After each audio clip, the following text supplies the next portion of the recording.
Hi, Gino here.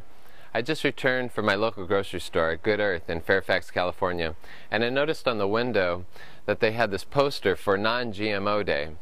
On October 10th, 2010, on a global-wide basis, thousands and perhaps millions of people are getting together to bring awareness to this concept of GMOs, basically how our food supply is being altered through genetics. And one of the things that really interested me about this poster was that it brings attention to the idea that we need to have a choice in our food supply.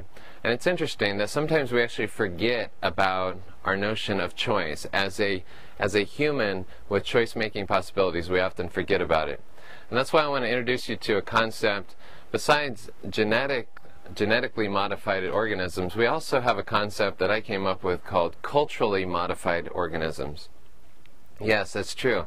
That as organisms, we too are altered and modified based on what I call psychic matter, and that's culture at large. The types of relationships that we have with media, the types of relationships we have with our food, the types of relationships we have with people, and just the types of relationships that we have with our own inner self are all modifying this organism. Because if you take away those relationships, which you can't, we are cultural beings, but what you can do is bring awareness to them so that you know that you can remind yourself that you have a choice in how this body interacts with culture.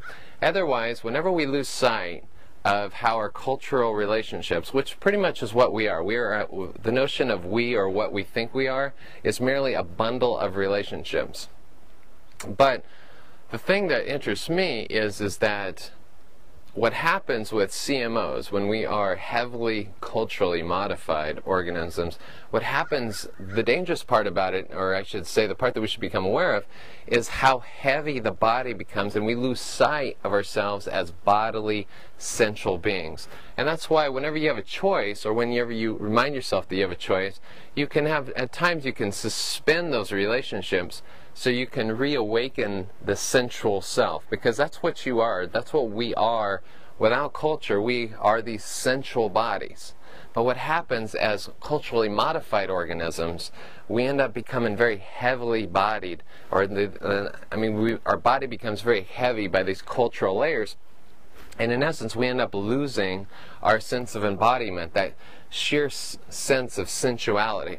That's one of the great things about going out into the wild, is you don't have to worry so much about being culturally modified, because there is sort of this absence of culture, and as a result what happens is you feel this coming home to your body.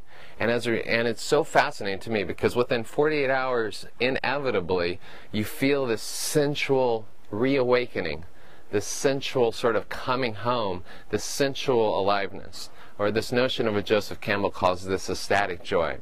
And that's what we do at the Wild Self. We are aware, Wild Self participants and people that follow the Wild Self are interested in this relationship between how culture and the body interacts, and consequently how it impacts the body and our ability to just feel alive in the world and to do well.